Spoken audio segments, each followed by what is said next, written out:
last week we talked about how Leviticus is in the center of the covenant documents that we find between Exodus 19 and Numbers chapter 10. And in that, then, we can see a theology of covenant. And all the way through here, I'll be talking about a theology of. We'll be talking about a theology of sacrifice, etc. So what does that structure teach us? Number one, the basis of the divine-human relationship is a replication of the divine character. That's what Exodus 19 to 24 is all about. It's about how do we replicate the divine character? By the way we act, by the way we live, by the way we treat others. So the basis of a divine-human relationship is a replication of divine, that is, holy character. Now again, that's a little bit shocking for modern evangelicalism. If you were to ask the person on the street, what's the basis of a divine human relationship? Well, it's accepting Jesus. That's it. Well, that's not what the covenant teaches us. Now, please don't misunderstand me. Is it critical to accept Jesus? Yes, it is. But the ultimate basis of the divine-human relationship is a replication of the divine character. And the goal of the relationship, as we saw in the last chapters of Exodus, is the presence. Again, as I've told you before, there is no word for presence in the Hebrew language. When you see presence in your English Bible, in the Old Testament, the word is face. The goal of the relationship is a face-to-face relationship with God. But the question then is, how do we do that? How do we maintain that kind of a relationship given God's perfect holiness and our tendency to fall well short of that perfect holiness? The means of maintaining the relationship is the gracious provision of atonement. And that's what the first 17 chapters of Leviticus are about. How do we live in the presence of God? How do we come to share His character? It's only possible through continuous atonement.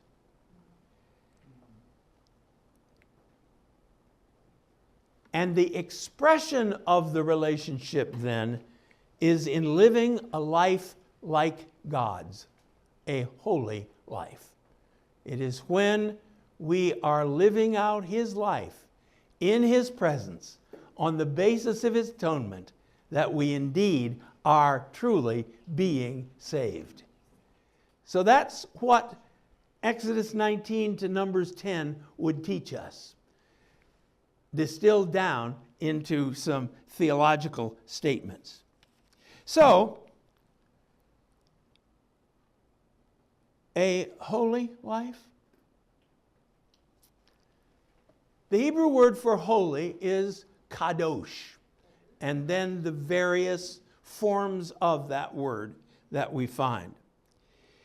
It is a word which occurs in the other languages of the Near East, and it describes something which is awesome, which is unsettling, which is dangerous. Something that is, in a word, other. And I want to correct an incorrect understanding. There are those who have for many years said holy means set apart. Well, actually, no. That is based on a wrong etymology of kadosh. It means that which is radically other. Other than ordinary, other than normal, other than human, Radically, radically other. Now, it's a word that's not very common in those other languages. It's also a word that, unlike we're going to talk about in a few moments, it has no ethical connotations in those other languages. This is a holy vessel. That is, it belongs to a god. And when you remember that the other religions are all polytheistic, you understand why. The gods are supposedly holy. Well, there are good gods and bad gods. There are clean gods and unclean gods. There are kind gods and cruel gods. So, of course, holy has no ethical connotations at all. But it is contagious. It's catching. You got to be careful. You might, if you happen to accidentally pick up a holy vessel, you might become holy and they'd have to kill you. So you got to be careful with it. But the Hebrews learned that there is only one truly holy being in the creation. There's only one being who is really other. The sun god, he's not other. He's just part of this cosmos. The moon goddess, she's not other. She's just part of this cosmos. The goddess of passion, she's not the goddess of love. She's the goddess of passion. She's not other. We're all passionate one way or another. But oh my goodness, we have been jumped on by a being who really is other. He's not the moon, he's not the sun, he's not the stars, he's not human passion. That has a tremendously important implication. If there's only one holy being, then there's only one holy character, his. And that could be terribly bad news. Suppose the one other being in the universe was cruel. Holiness would be cruelty. Suppose the one holy being in the universe was brutal. Holiness would be brutality. But bless his holy name. That's not who he is. How did they discover it? It's fascinating when you look at the occurrences of words having to do with holiness in the Old Testament. Now, some of you who have been with me in these sessions have heard all this stuff 5 times. But I remind you, repetition is the soul of education. Have I told you that before? Repetition is the soul of education. Don't forget, repetition is the soul of education. Words having to do with holy appear a grand total of twice in Genesis.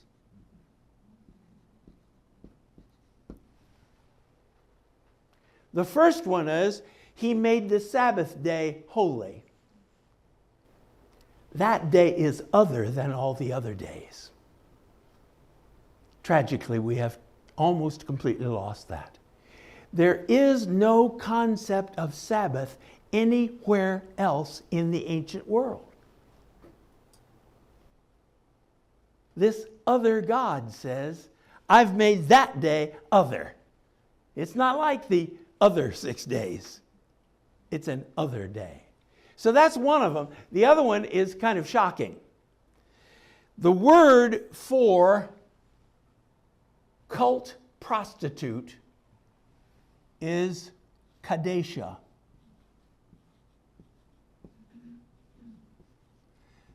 There's the feminine ending, and here are our 3 consonants. A holy woman. Yeah. She's other than all the rest of the women because she belongs to a goddess. Well, Judah had a son who married a Canaanite woman named Tamar. And his son died before he and Tamar had any children. So in those days, if that happened, a woman had a right to claim her brother-in-law as her next husband. My sisters were always glad that we'd gotten beyond that. So she did. And guess what? He died too. So he had a little boy, and he said, you can marry him when he gets old enough. Well, man, the woman had killed 2 guys already. And when the boy got old enough, she learned that he had married somebody else. So, Judah is on his way to shear sheep. Anything related to animals, animal products, all of this has to do with fertility. Is it going to be a good crop of wool?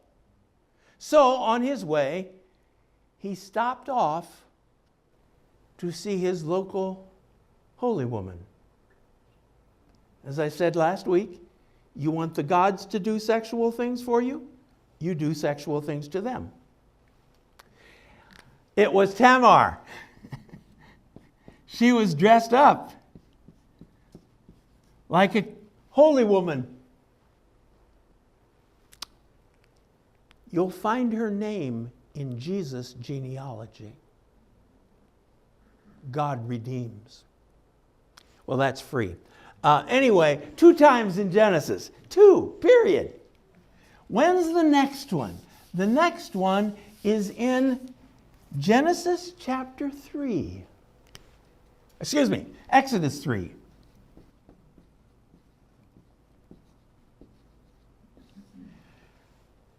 Here's old Moses out in the backside of the desert minding his own business. He's a has-been. He tried to save his people once by killing an Egyptian. That backfired. God's done with me. And if you give your life to God, He'll burn you up.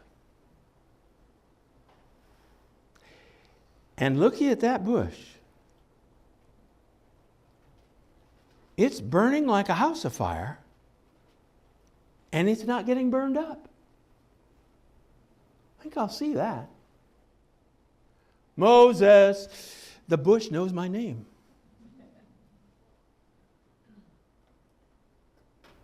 Take your shoes off. Why? The ground you're standing on is holy. This God is so other that He makes common dirt other. Wow. So you don't want the ordinary dirt that's on the bottom of your sandals to mix with that holy dirt. That's Exodus 3. Exodus 19. God says, if you'll obey my covenant, you will be a holy nation, a royal priesthood. Oh my.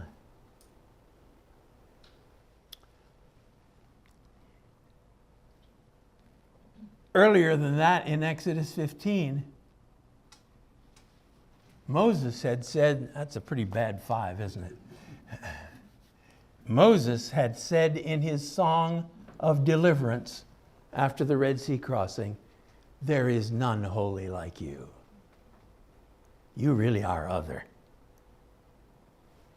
And you're going to make us other? Yeah. All of us? Yeah. How? Read the rest of the book. Then, you ready for this?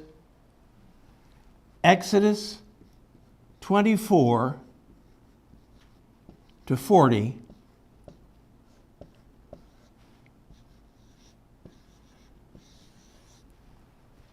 "58 times. You think God's trying to make a point? 58 times in regard to the tabernacle, God's house. This is holy. And then in Leviticus, and there are really more than this, but I counted this afternoon for the word itself, and it occurs 69 times. Now, what's going on? From 2 to 117. He had to start way back farther than a revelation of his otherness. He had to start with a revelation that, contrary to the snake, he can be trusted. Now, who is it that can be trusted? Who is it that has delivered us? Who is it that has called us to be his? The Holy One. Oh my goodness. Oh my goodness. So what is this Holy One's character?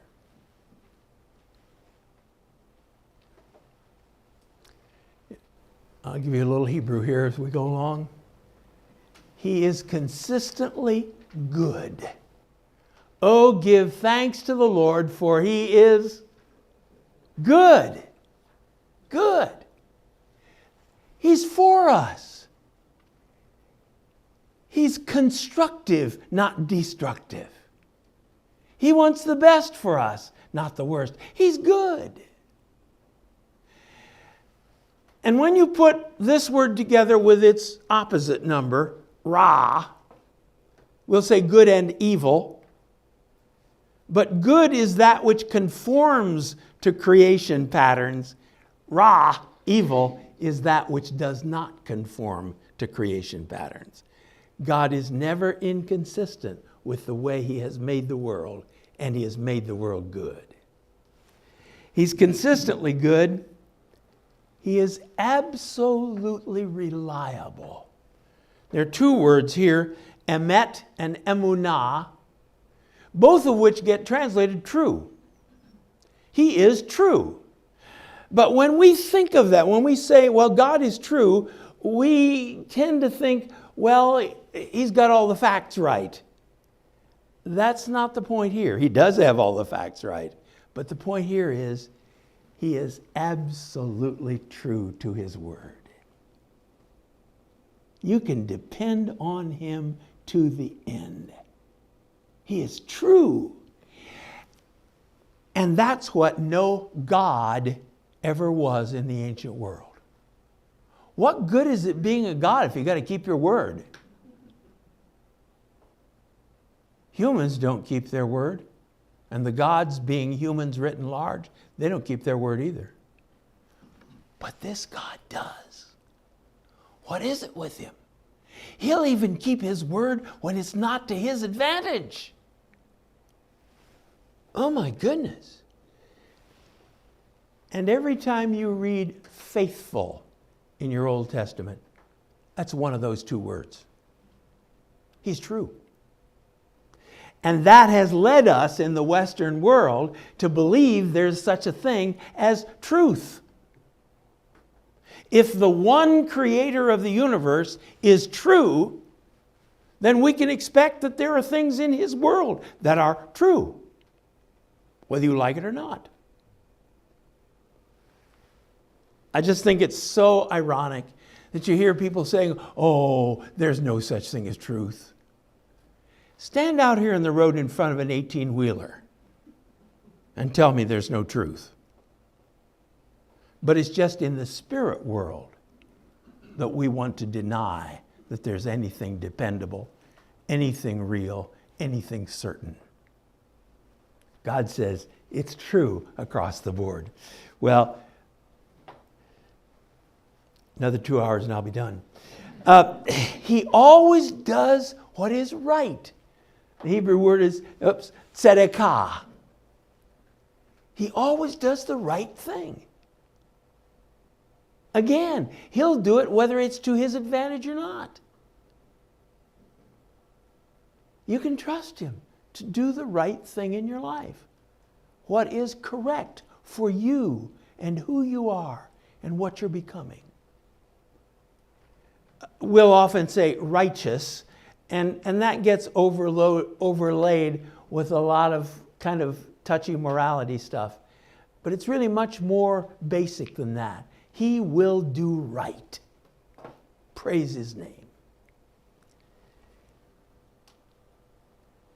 He is entirely just. This one gets a little complicated because of what we've done to the word just. We've made it into fairness. It's not fair that you're driving a Mercedes and I'm driving a Ford. It's not fair that I live in a 2,000 square foot house and you have to live in a 1,000 square foot house. Where's the justice in that? That's not what we're talking about. The word mishpat, which is often translated in your Bible either justice or judgment, is also translated custom or pattern. This first hit me when I read in the Bible, in my Hebrew Bible, that Solomon built the temple according to its mishpat. According to its justice? According to its judgment? No. According to its blueprint. According to the stated pattern for human flourishing. And you can depend on God. He will maintain that pattern. And that means that the rich guy can't trample on the poor guy. If I had another hour, I'd talk more about that. He is completely pure. Purity is to be one thing. If I say to you, I've got a lump of pure gold here, I mean it's all gold. And that's what the whole issue with clean and unclean is all about in the Old Testament. Unclean is something that is mixed. Dirt and clean. He is clean. He is one thing. He's one thing with you. He's one thing with me. He's pure.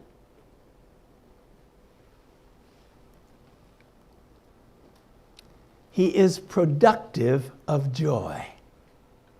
Simcha. Used to be a little car named Simcha. The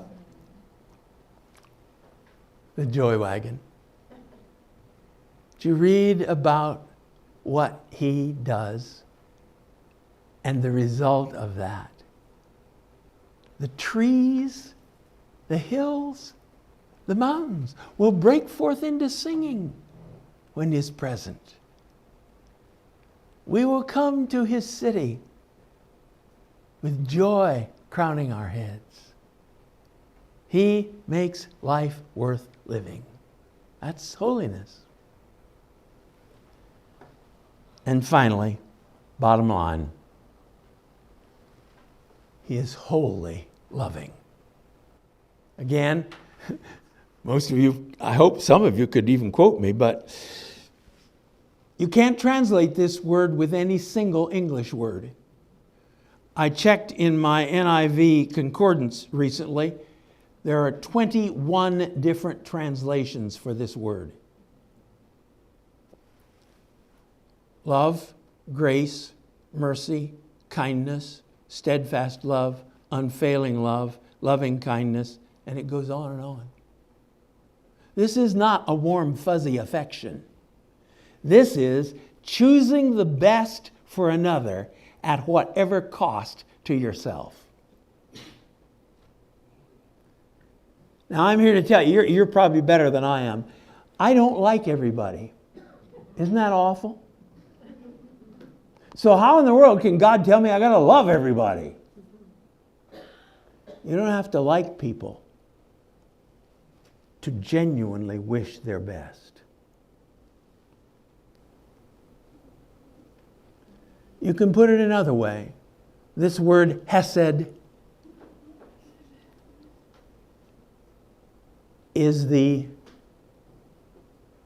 passionate, undying devotion of a superior to an inferior, especially when undeserved.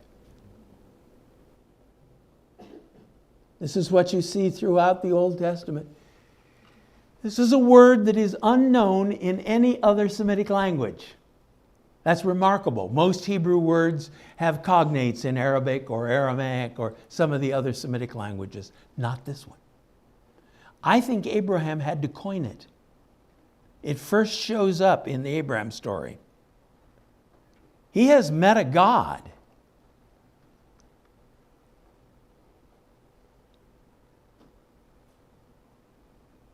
who will treat him in a way he does not deserve. So, Abraham's servant sent off 600 miles away to find a girlfriend for Isaac. As he gets to that country, he says, "O Lord, will you show hesed to your servant as you have shown to my master?" And when he meets this babe named Rebecca, and she offers to draw 300 gallons of water for his camels, he says, "God, you did it. You did it. You have shown hesed to your servant." The word occurs 275 times in the Old Testament. 3/4 of them referring to God. What is holiness? The passionate, undying devotion of a superior to an inferior, especially when it's undeserved. That's what the Hebrew people say. We've run into this God, and he is bizarre. He didn't act like any other God we've ever met. And it's terrifying. We can't control him. We can't make him do what we want. And he won't let us go. Holiness. You want to say anything about that before I turn away to talk about the outline of Leviticus? You were wondering if we were going to get to Leviticus. Anything you want to comment on there or ask about? It reminds me of the definition of evil is corrupted goodness, according to Augustine. And it really, you lay that out there, you know, something can be completely good, but it really can't be completely evil, and you lay that out real well. Yes, evil is corrupted goodness. The good creation, corrupted. Great. Anything else? That's 127, not 117. Is that right? Is that true? 127, yes. 127 occurrences between Exodus 24 and Leviticus 27. Do you think God might be trying to make a point? Leviticus. So here's the issue. God has said, here's my covenant. Here's the way I want you to live. Here's my tabernacle. And it's deadly. You don't want to go in there. It'll kill you. God, you invite us to live in covenant with you, and then you tell us that you're so holy that you're deadly. How are we going to do this?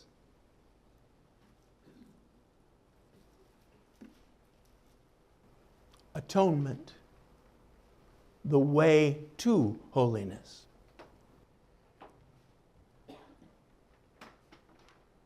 Three parts there. Holy offerings, 1 to 9. And because, as I said a couple weeks ago, they didn't get it, God says, okay, I'm going to have to give you some very simple object lessons to teach you. There's that which is holy, there's that which is unholy, and that which is holy will kill you if you mess around with it. But I don't want to kill you. And then the conclusion to the atonement section, chapter 16, the Day of Atonement. And then 17, which wraps it all up with a discussion of blood. We're going to see throughout this thing, blood, blood, blood, blood, blood. Wonder what that's about. We'll find out. The second part then is, okay, the way of holiness. How do you, if God has made it possible for us to live in a holy way, or at least to live with Him and not be destroyed by Him, what's that holy way look like? 3 parts. Holy behavior, 18, 19, 20. Holy priests, 21, 22. God has kindly given us mediators. Somebody to stand between us and Him, through whom He can show Himself and through whom we can come to Him. And finally, holy festivals. Party time. And it all wraps up with 2 chapters. One on obedience, and then the last one, which has raised a lot of questions for commentators. It's how do you go about redeeming something that you have previously dedicated to God? We'll talk about that somewhere about Christmas time. So that's the outline. 3 parts. Atonement, the way to holiness. Holy living, the way of holiness. And conclusion. Here's what this looks like in a chart.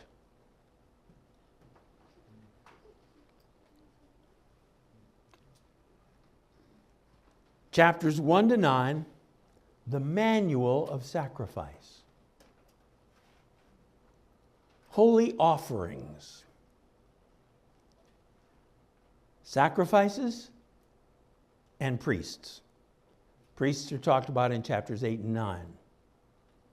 So here's this. Chapter 9 ends with their ordination. It's interesting. The Hebrew idiom is, their hands were filled. They're ordained. And Nadab and Abihu immediately do what God told them don't do.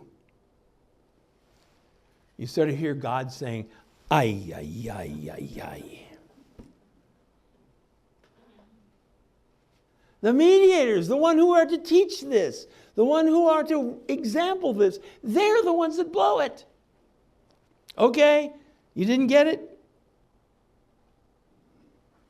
And I'll give you some object lessons to teach you there is a difference between that which will leave you as clean as the driven snow and that which will make you as though you had been in the town dump.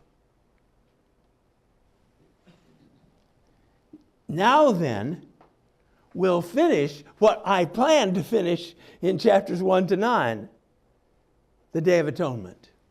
So, as I said before, this really is a parenthesis. And that's what that arrow is up there. The Day of Atonement is the conclusion to all this.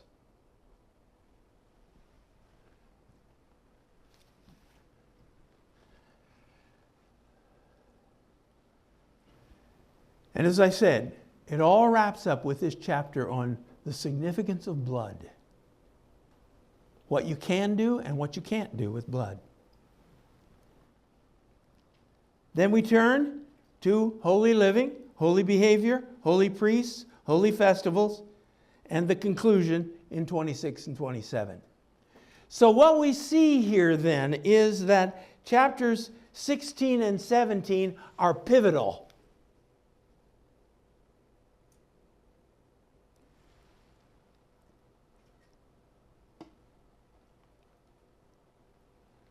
(1 to 15), the way to holiness, atonement. 18 to 27, the way of holiness, holy living. So that's all of this in a chart form. Got it?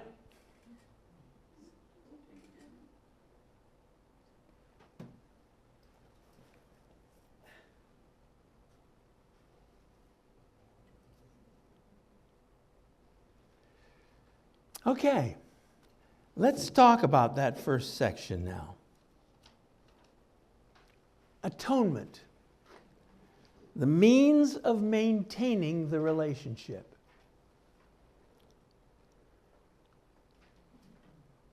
Once again, I want to hammer that. Sacrifices are not the way to get into a relationship. Well, I'll give you presents and you'll have to be nice to me. Absolutely not. The Hebrew word that's used is literally covering. It's the covering. God's going to cover us. And this is always so fascinating to me, when the first translators of the Bible into English from German, Martin Luther was the first one to do a vernacular translation in almost 1,000 years. It had been translated into Latin by St. Jerome about 385 AD. That was it. There was not another translation. And finally Luther came along and he said, not going to do that anymore. Everybody's going to be able to read the Bible. And so in a really astonishing feat, he translated the Bible into German. Well, then other people thought, John Wycliffe's wonderful aphorism, every English plowboy must be able to read the Bible. We've got an interesting sculpture on the third floor of the Beeson Center of a boy sitting beside a plow with a Bible. Well, they were struggling with covering. What are we going to do? What are we going to put in? And they came up with this created word, at one meant. That's what God is doing.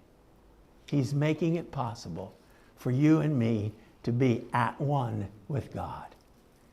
So atonement is a created word to try to express the meaning of the Hebrew idea of what God is doing. So how do we come to God? By grace. By grace.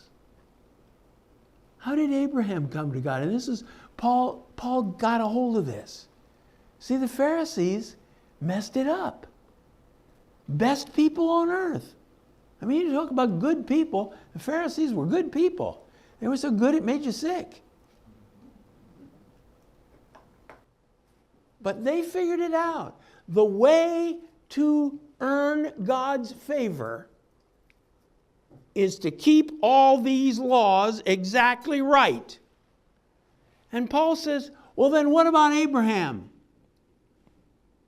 Oh. He didn't have the Sinai laws. He didn't have the Levitical sacrifices. So he wasn't saved? Give me a break.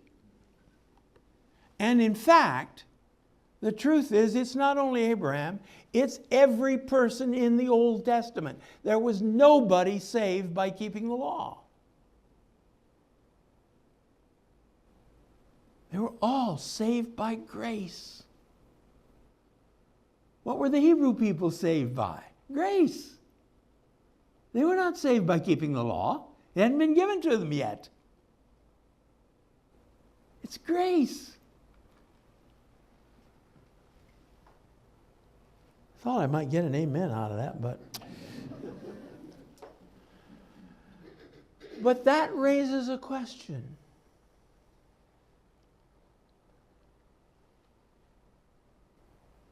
how can God be gracious to people like us? If he invites me and you into a grace relationship, how can he keep doing that? Well, you say he's God. He'll just ignore our sin. He made a cause and effect world.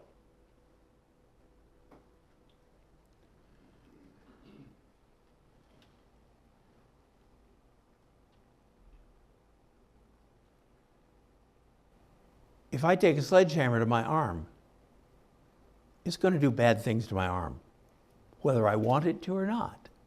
This is a cause and effect world. If I drive my car into a brick wall, it's going to do bad things to both the car and the brick wall and me, depending on whether the airbag's inflate or not. It's a cause and effect world. So I say to God, well, let's just forget that I did that, huh? Let's just forget that I lied. Let's just forget that I stole that thing from Walmart. Let's just forget that I went to bed with my daughter.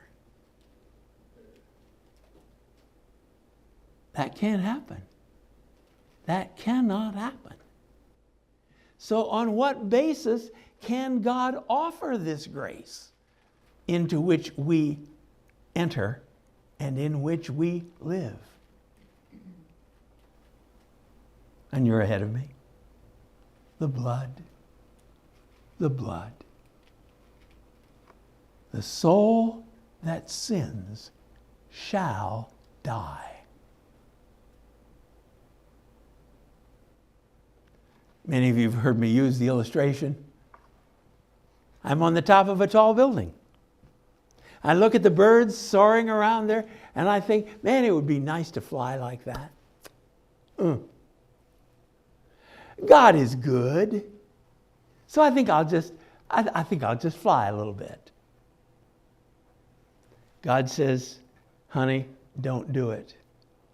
You weren't made to fly. Well, God, I mean, you're a good God. And I jump off. Guess what? I'm not going to go up. It's a cause and effect world. And as I'm passing the 30-second story and picking up speed, I say, God, let's just forget that, huh? And suddenly, I'm on the top of the building. Wow. God, oh, thank you. That was great. God, why are you crying?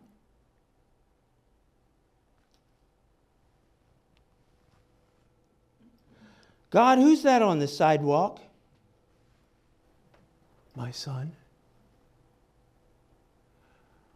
Oh, you mean when I jumped off, somebody had to die? Yes. Welcome to life, son.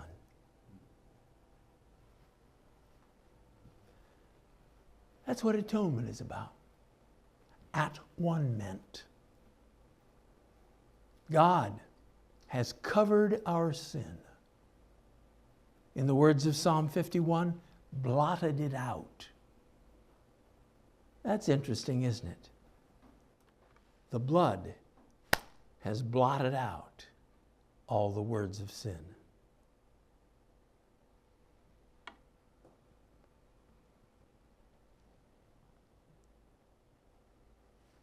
The answer is atonement. How can I live? How can you live with a holy God? Terrifying. Again, forgive me, it's still the best illustration I know. A blast furnace opens its doors and invites a bale of hay to come on in. That's what he's done. And that's the question of the Old Testament. How can sinful people live in the presence of the Holy God? The question is not, how can I go to heaven?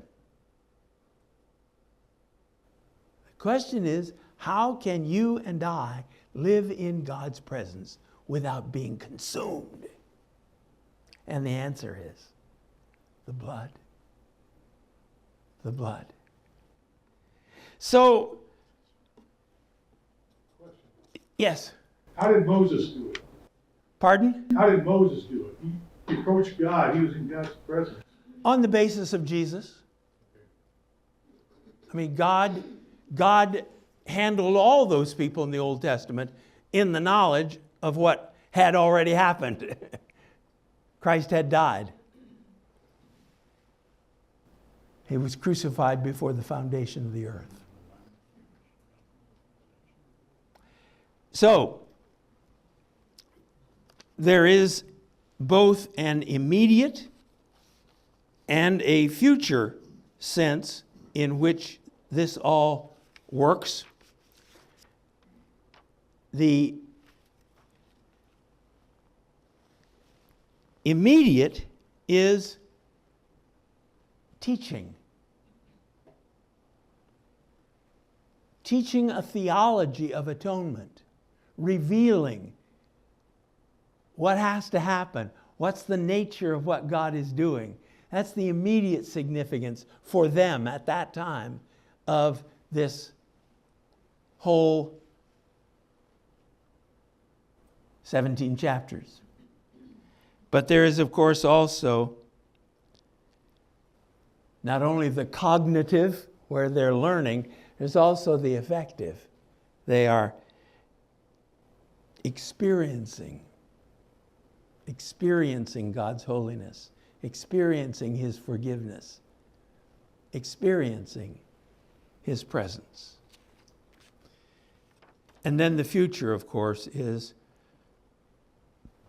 to lay the foundation for what God had done and would do in Jesus Christ.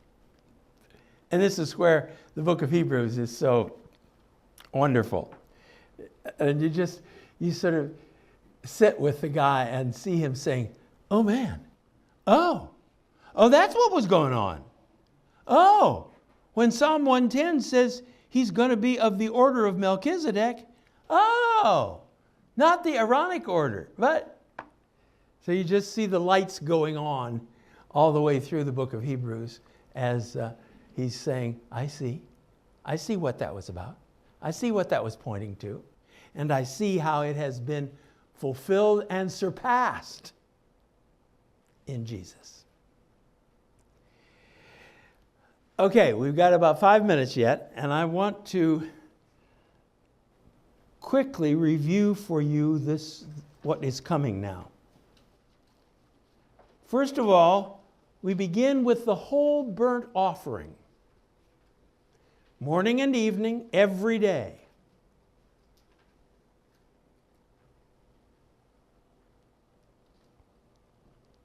Then follow the fellowship sacrifices. These are thank offerings. The grain offering in chapter 2. The peace offering in chapter 3. And again, this is not to get peace with God. This is an expression of thanks because He's made peace with us. This is the origin of the covered dish dinner.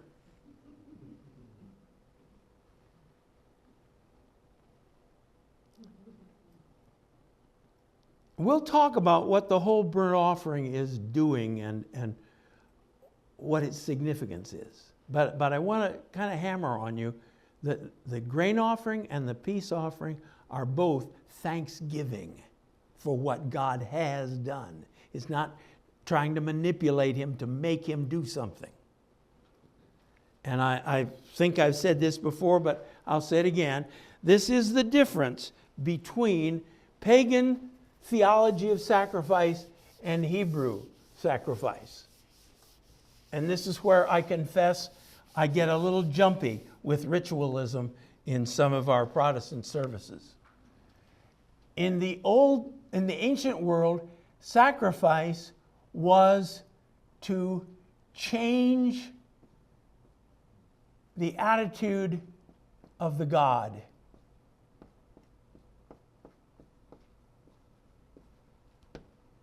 God is out to get me, so I will do something.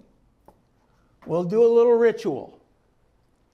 I will lay my hands on the sheep's head and we'll say a ritual, and the sheep will become me. And we'll kill a sheep. And the God will say, well, that took care of Oswald. Got no more problems. That is absolutely not what sacrifice is about in the Old Testament. This drives the prophets bananas.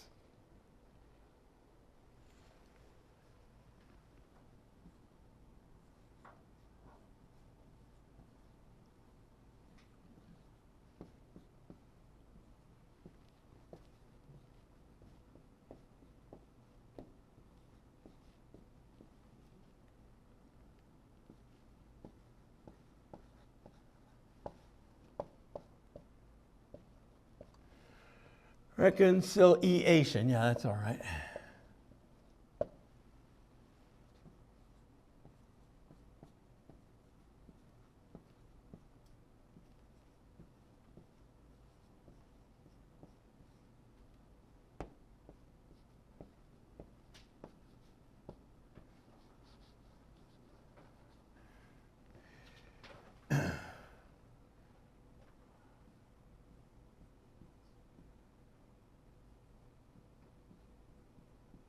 Up here, the attitude of the offerer is unimportant.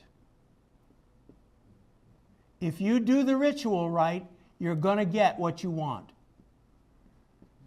If you make sure that the demons have been excluded from the process, and you say the words right, you do the actions right, got to be absolutely right, perfect, then it doesn't matter what you think. If you think the God is a clod, so what? Here,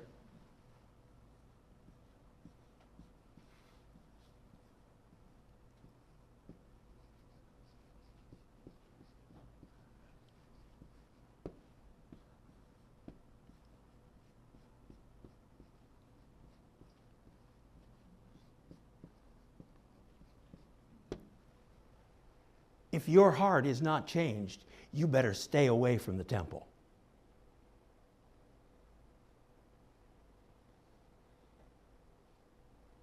If in fact you have not been reconciled to God by repentance and faith, this sacrifice is worthless. Worse than that, it'll give God an upset stomach.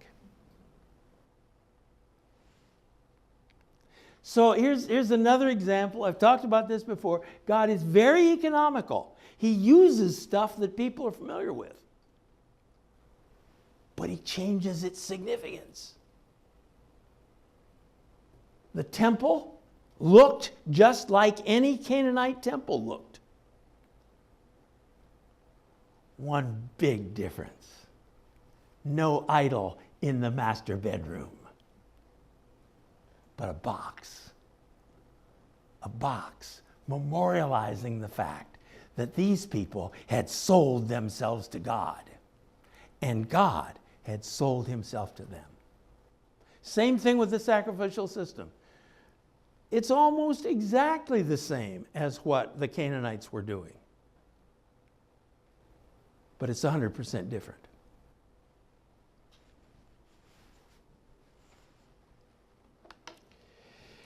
Now then comes the sin offering.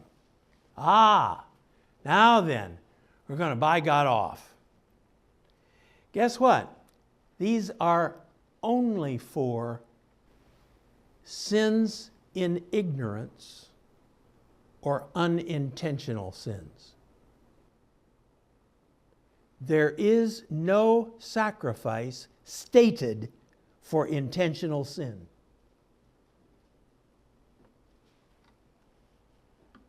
Well, God, I know what you want, but I'm going to do what I want.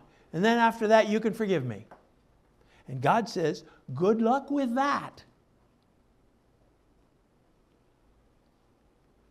No, these offerings are for people who want with all their hearts to live in the presence of God, and yet who are aware that even in ignorance,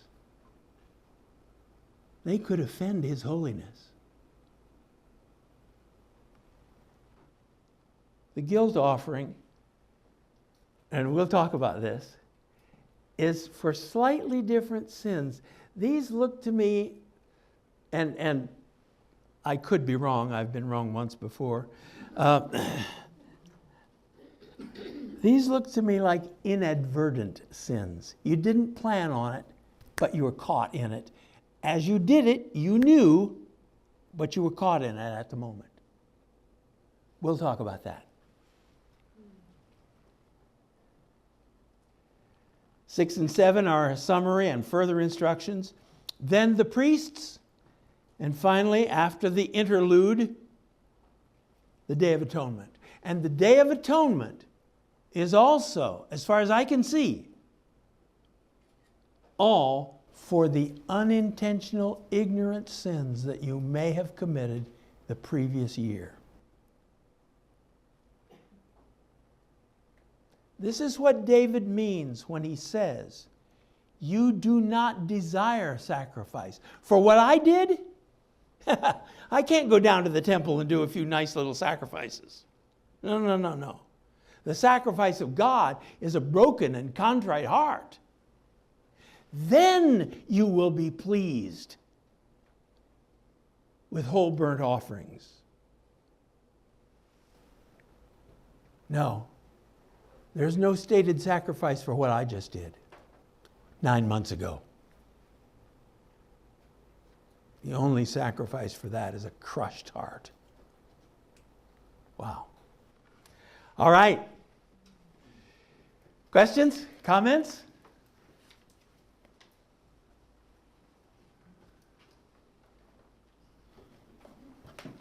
I've blown you out of the water. I'm sorry.